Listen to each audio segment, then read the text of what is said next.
when you start asking questions, it gets uncomfortable. It does. Because then you're kind of raising questions that actually might undermine the kind of premise on which you work on. Yeah. And that doesn't feel comfortable. No, it's not. It's not comfortable. And it's not to say that, like, I think during COVID, a lot of people were thankful for God's leading to allow us to go online and for that to be available. And I think that's absolutely true. But I also think that God's been leading people and churches into a new kind of conceptual space of reassessing what's going on. Because I think because of the intense pragmatism, which I get it, we need to do stuff. I get it. We got to do stuff. We're on mission. Our feet are on the ground. Let's move.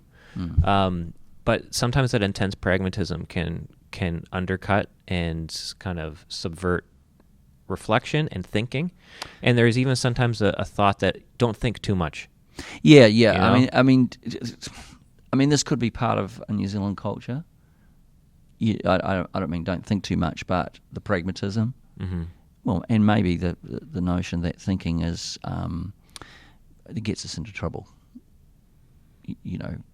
We'll go down a road that we don't want to go down. I'm not sure. I've always been a person that has asked questions, and on a personal level, probably about 20 years ago, I was really struggling with something wrong with me because I asked all these questions, and what's wrong with you, Graeme? To me, Graeme, you asked too many questions. I was told that you asked too many questions, and it was in a process of working with a spiritual director. I realised it was nothing wrong with me. In fact, it was a gift, and I should celebrate that. So, but then the flip side is that why does that make people feel uncomfortable? Because it actually, in some ways, I think unravels or presses on an embedded theology. Yeah. That this is what we've always assumed. You always, I can't remember exactly the story about the granddaughter always puts on the oven and does something with the oven, but doesn't know why she does it, and then finally one day finds out, why do you do it this way? Oh, because my grandmother did it this way, and for completely different reasons.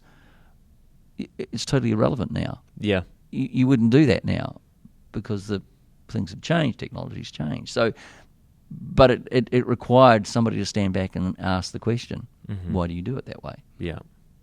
So, I think there's other things around here too, as I think that, the title of this book here, which is not necessarily an easy read. Put it in front of your face and show it to the camera. This one here, it was one that Jonathan was reading when he was doing his PhD, and he recommended it to me, and I read it. Not an easy read, but the title says something, From Theology to Theological Thinking. And he makes the distinction that often, theology is kind of, in one sense, static.